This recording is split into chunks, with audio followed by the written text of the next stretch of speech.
What, you felt it today, huh, Phil? Oh, you really well, were in look, there, huh? I hate to interrupt you. You were sounding real swell, as a matter of fact. Why don't you just go right back to it? Go ahead. Oh, no, enough. You lose it now, huh? We're dedicating our whole program today to the poor fellow from Pennsylvania whose car was on the street when they started to repave it this morning, and they went all around it. And then finally, I guess they got hold of him somewhere, because the car is gone now. I just checked. And wherever he may be, maybe on his way back to Pennsylvania, our hearts go out to him. He was almost not snowed in, but hot tarred in there this morning. Man, that steamroller was coming mighty close there, huh? Oh, yes, sir. Hi, golly. Well, this is Saturday in a short program. We have weather at 12:55. You notice that? We have weather every day. Well, especially weather today at 5 minutes of 1. Well, you mean we're going to have... from the Weather Bureau. Yes. Oh, well, then that means we only have just a few minutes to get to the very crux of the whole problem. That's right, which is what? I don't know. We don't have much of a problem, I guess. Except the main today, problem possibly. is getting here today. Yes. Now, what's this here, Bob? Well, this is that arrangement of Barnacle Bill the Sailor that we had Castellanets make for us. Oh, yeah. And I thought we might do it. Mary? Yes. And Arthur, are you folks... Yes. What's this, Bob? What is it, Bob? You folks going to help us out today? Well, you want to do what this is as it? a duet? Well, see, this part, I guess, here would be for Arthur. There. Yeah. And then down here, you knock on the door. Oh, yes. And then you know how that part goes. Sure, I'll come down and let you in. That's Yes, right. I've heard that. So you kids all ready? You want to do it? Well, I'm all set. By golly, I'd like to do it, Bob. Okay, I go think ahead. it's Bill, great, will you huh? play the piano for him? I'm rugged and rough, my whiskers are tough. I'm Barnacle Bill the Sailor. I hated to shave and the girls would rave. I'm Barnacle Bill the Sailor. Then I try to contour the looks. The shaver that shaves as good as it looks. My face is smooth, I'm in the groove. I'm Barnacle Bill the Sailor. I'll come down and let you in with those whiskers off your chin. I'll come down and let you in. I'm the fair young maiden. Now, listen to what I've got to say. I'm Barnacle Bill the Sailor. Get a Remington contour right away. I'm Barnacle Bill the Sailor. Scrubbin', rubbin', I'll tell you why. Just plug it in and always shave dry. Shave every day the Remington way. I'm Barnacle Bill the Sailor. Thanks very much, Ray. Well, we only got the name in there once. Every man would like to be able to give himself a master barber shave. But most men dislike the time-consuming fuss and bother, the nicks and cuts of old-fashioned methods. By golly, you're right there, Ray, huh? That's why the Remington Contour electric shaver is recommended.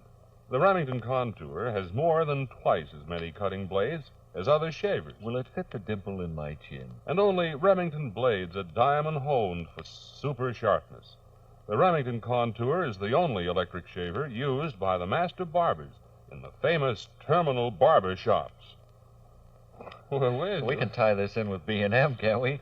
The North Station? And by master barbers in thousands of other shops throughout the country. The Contour gives smooth, fast, long-lasting shaves as close as a man wants. Try a Remington Contour, and you, too, will be singing.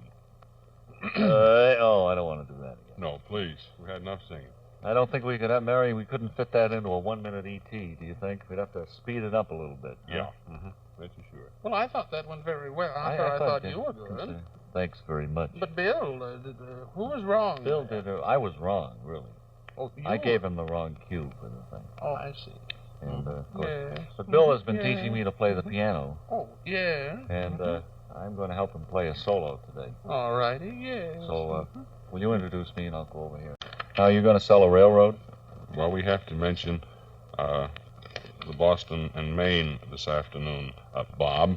Mm-hmm. And I thought now would be as good a time as any to mention I have the question right here for you. I have the commercial right Why can't Here, they simplify this whole thing down to one piece of paper each week with a commercial on it? Oh, well, now, today, Piles of these things. we want to mention That. round-trip fares to Portland, Maine. You want to keep this for your files, this note that says, mention round-trip fares to Portland, Maine? Yes, I want to include that when I Keep send that. this back to the traffic division here. All right. Now, I have right here, sir. Right here, sir. It's right there somewhere. Now, here we are. Page 400 of our Boston and Maine commercial copy here says, Go round trip by train and save money. Only $6.56, tax included, for a one-day round-trip ticket between Boston and Portland. Or you can buy a round-trip coach ticket good for 30 days for just $7.77. That's Ray, easy. if I bought one of them 30-day tickets, would I have to stay there in Portland, Maine for 30 days, or could I come back any time within that period of time? No, you could come back within any time. If you stay 31 days, I think you have to consult somebody. I'd have Talk to it go over. down and argue with the B&M folks, I suppose. Well, just talk it over in a friendly way. I'm sure they'll listen to you. Well, I don't know whether they would or not. It's $7.77, tax included. I balance that off against the cost of driving 226 miles, which is the distance to Portland and back. That's if you drive up and drive back, too. That's right. Of course, if you stay there, it's only half of that. I don't follow your Or mechanics. 113, the way I figure in my head. What's that again? What are you figuring in your I'm head? figuring how far it would be one way if it's 226 miles both ways. Well, that's simple. You just divide it to 3, goes into 22 4 times. I come up with an answer like 300 there somewhere. Well, that's too much, Bob. I would say about 200 miles one way and 26 back. Well, that's pretty good. I mean, I figure that way, because You used algebra to anybody figure that could out. shoot holes in my theory. I suppose so. But, I mean, The remember, they B&M laughed way- at everybody. Remember that. B&M way is the way to go. People laugh at everybody, I mean. So The don't... convenient way, you arrive relaxed and you read Well, the paper let's, on the way let's up. figure this thing, actually. The cost of driving 226 miles from Boston to Portland and back. It's 6 cents a mile, which is the official ALA minimum figure, Bob. Yeah. Driving would cost $13.56. Now, you add that That's to the... not counting having to replace new candles in the headlights, is it? No, now add that to the tolls on the main turnpike and the Kittery Bridge, the New Hampshire Pike, and the East Boston Tunnel, if you're going that I'm way. broke already. And, of course, the famous Whitestone Bridge down around New York. If you're going that way. You'll find the round trip by car costs you a total of $16.51, or quite a sizable dent in that wallet. Quite a few fishkies there.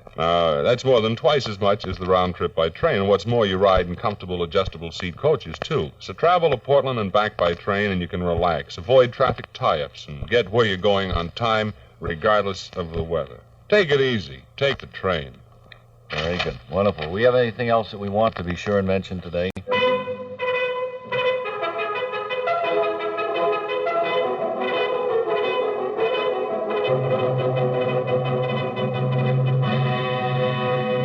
Fiery horse at the speed of light, a cloud of dust, and a hearty... How do you do? It's the Lone Agent.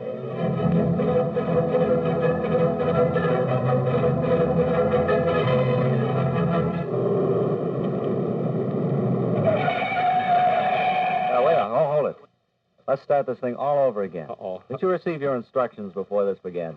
Huh? What's the Lone Ranger doing with a set of new Firestones? I don't know. He can't be riding a car like that.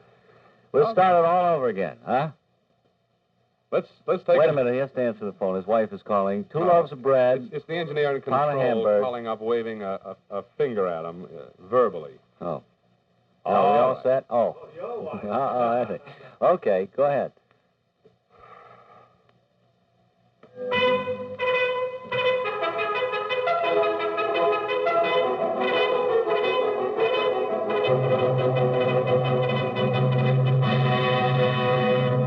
A fiery horse with the speed of light, a cloud of dust, and a hearty... Hello, Slippers! It's the Lone Agent.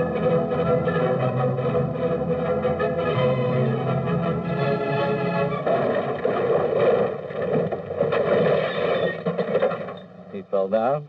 tripped over the trombone section. Oh, good. I've been waiting for that guy to come in on a white steed and trip over half those musicians, and it happened. Why couldn't we have done that right in the first place? Well, it's a case of poor planning, and I want to speak to both you fellas. Oh, I'm one of them. No, we're outside the Dry Gulch Saloon now. Right. As a backroom piano plays faintly in the background, the lone agent, his faithful Indian companion, Pronto, and their two horses, Hum and Strum, are standing outside debating whether to go in. Point of order. You've got a big part there, Pronto. Well, what brings us here to Dry Gulch, anyway? My horse brought me. Well, shall we go in and break up this bicycle rustling ring? I think that's a good idea, Long. Well, let's go through these swinging... Whoops, they don't swing. Hey, What's that? what do you two guys want in here anyway? We don't Hey, aim to... piano player, quiet down a little bit, will you, please? I can't Hey, hear Shorty. myself think. Hey, Shorty, you can't turn it off. It's a player. Long. Hey, Long. Yes, Pronto. Me not like the look of this place. You don't like the looks of it, eh? What's the matter with it, boy? You like the looks of this place before you leave here, or my name ain't Stella Dallas. Hold on, Pronto. Come over here. Did you hear what that man said? What? I said what? Please use the right inflections. Long. Yes. I think we'd better get out of here and head for Pat's. What's the matter with you, Pronto? Are you yellow? Yes. Me too. Let's go. Right. While there's still a chance. A few hours later, pulling up... Oh, Wooden bridge. that was after they crossed the bridge. They pulled up at a cottonwood tree and prepared to make camp for the night.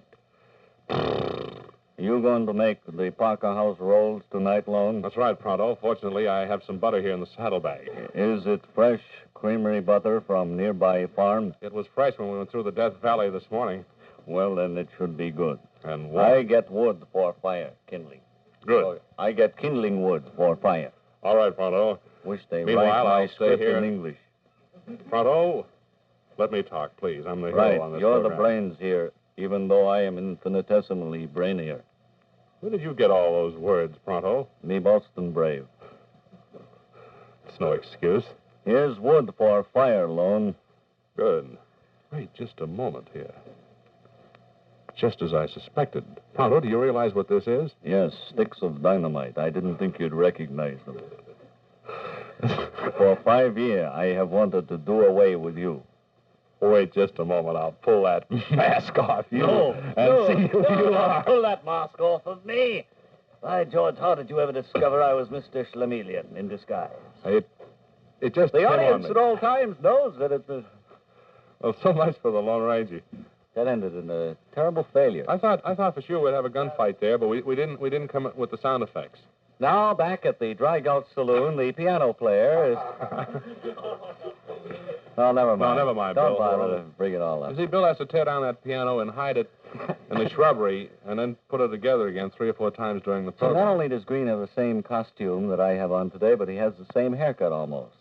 Impossible, Bob. You have a corner on that type head. You like this, huh? You bet. But I didn't get what you mean when you said, did I get it in this country? I wondered where you could ever have gotten that. No, I'm just preparing for Looks my to me role. with a haircut like that, you automatically get a DDT processing, too. I'm preparing for my role as Cha Soo-din in Madame Butterfly. Good. Well, let's imagine now that we're in the living room of Ken and Bill's. Oh, no. Or we could go over to Linda's house. That we know is surefire. The Life and Loves of Linda Lovely, written for radio by A. Carrington Love.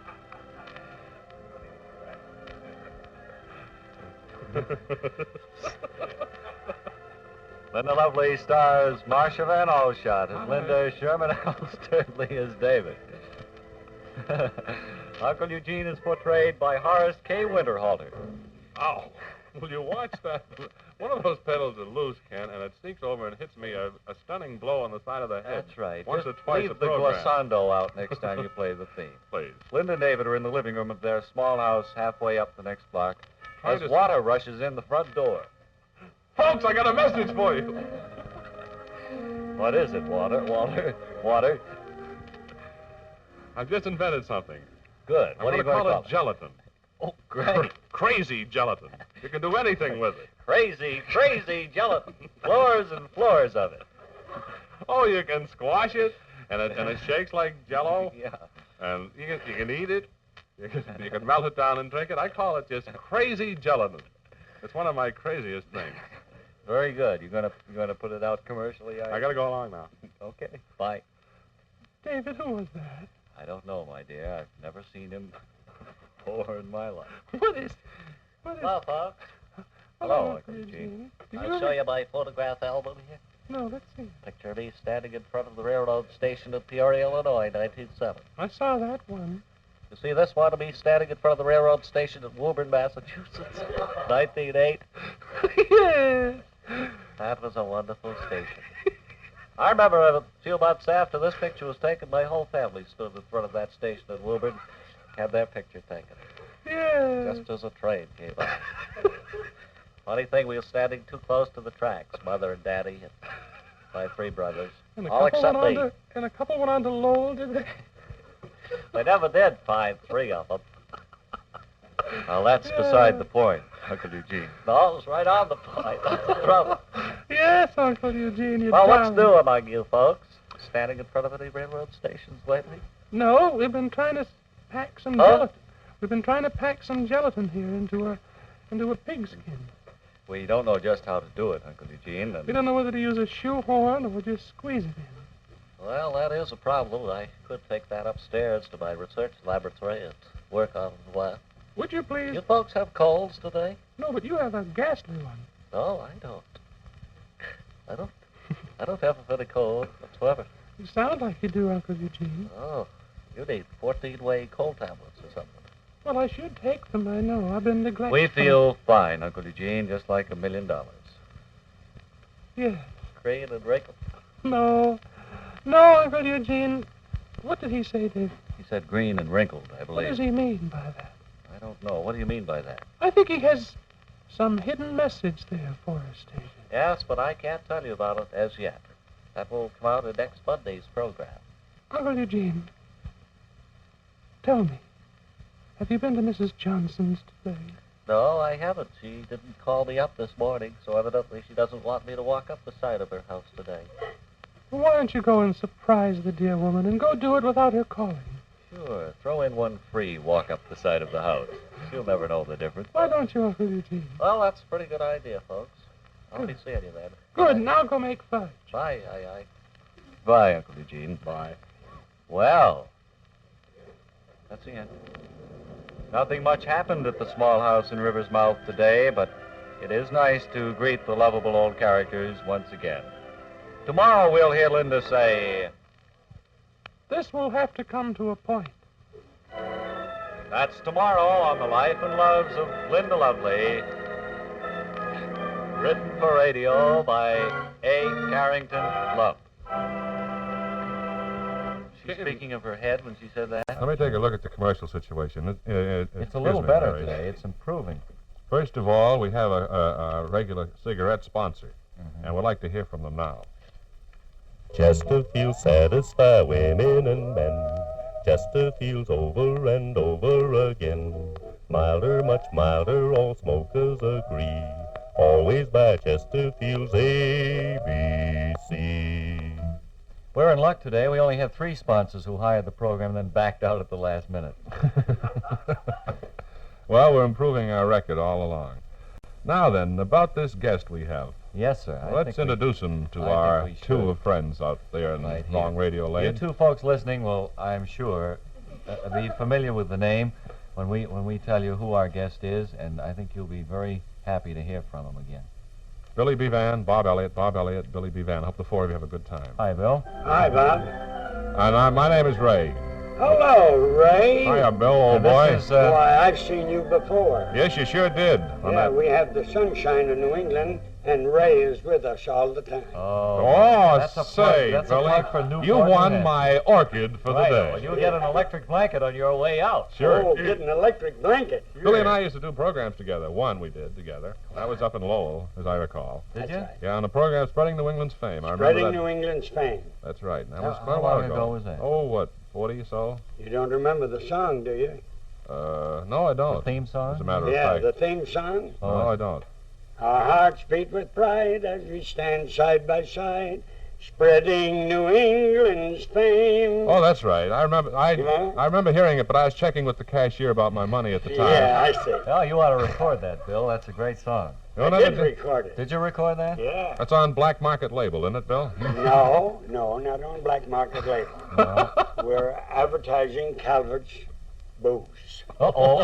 Excuse me, the phone just rang. Hello? You want our That's call, for that you, is? Ray. This is WMFM Hello, and the- WFMM FM. Tonight, the Bob and Ray Caravan, the entire troop of 35, moves on to Toledo, Ohio for a big show. Mayor Sturdley is going to greet us at the new terminal there, and it'll be a wonderful event. We'll have our youth opportunity show, of We're going course. to have beefsteak pie, big dinner, and then over to, of course, the tremendous auditorium there in Toledo. So we'll be looking for all of you folks out around Toledo way tonight. Remember, doors close at 7:30. Show starts at 7. I think that's right. Well, now look, friends, it's time for us to be off. And that's been seconded, and so we move that we get off the air for the weekend. We'll be back Monday morning at 6:35 and again at 1:35. That's right. Don't forget the products which made it possible for us to come here to you today. The Remington Contour Deluxe Shaver, Electric Shaver, wonderful Christmas gift, and the Boston and Maine Flex Railroad, clocks, another my wonderful alarm Christmas clock. gift. See you again Monday, friends. So long. Have a pleasant weekend. Ready to get work, and hang by your thumbs. Thanks, Bill Green. You were great.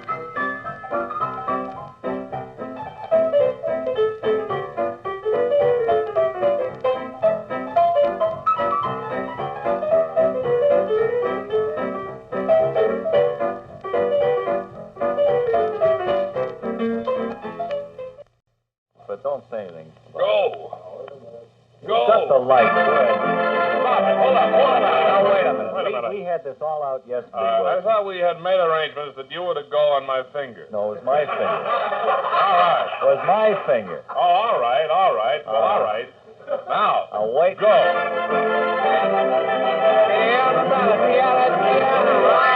I knew it, Bob, and Schmedley. This public service program is back on the air again today at 1 o'clock. Nice to see all your happy, smiling 1 o'clock faces for all today. those of you who are trying to set a clock. In fact, it's almost 1 minute Almost after. 1 minute past. We'll give you a time check. Wasted 1 full minute, and that costs a lot of money for a fellow. That minute is worth a lot of money to this up-and-coming Hooper scooping radio station. Well, I better thank you, forget Bob the Elliott. whole That thing. was the nicest word you ever said to me. Yes, sir. 1 minute past 1 o'clock. Yeah, and we have the Gainardi's back today, along with Wonderland. They're in their last 2 days. Today. And Mission Bell is Are back. they on tomorrow? Does it No, say? yeah, they'll be back tomorrow. And As scheduled. Yeah, they'll probably be on tomorrow, taking one last fling at getting some people down there. that's their last show. All right. You have any predictions for things to come? Well, I predict that I'm going to be at the ball game this afternoon. You got the Red tickets, Sox huh? and the Yankees. Yes, I have 2 lovely plush tickets. So does everybody in the front row. They're all going up too, are you? I'll see you up there, fellas, and we'll pull for the Yankees to win this all. What am I saying? You got the wrong copy. Wait till I change this script. Who wrote this? Somebody wasn't on the ball. I when they hope the wrote Red that. Sox will win this chase. If you want for to the call grand up in the final. next 5 minutes and offer something for Ray's tickets, I'm sure that he'd be. Hey, there's a new word, Bob. I'd that's accept being used now. The chase. $10. Excuse me. Am What? I talking too much? No. I was just trying to sell you tickets for you. Oh, I don't want to sell them. I see where there was a young man picked up for speculating tickets at the night game, at the Red Sox-Yankees game. And how he was was it? asking $50 for them. And Did they put you in jail, Bill? Someone arrested him and brought him before a judge here in Boston, and it just so happened that judge couldn't get tickets for the game. $500! Wow! Oh, now that's. Boy, I had an awful time trying to get it up, too. You did get out in time for Yes, the I show. was back in time for the 1 o'clock Well, show. that's great. I suppose you saw in the paper the other day where it doesn't pay anymore to go over Niagara Falls in a barrel. No, I didn't see You it. didn't see Bob. that? No. The fellow spent $1,500 building this special barrel, and for going over the falls, he gets something like $500. So he's out $1,000.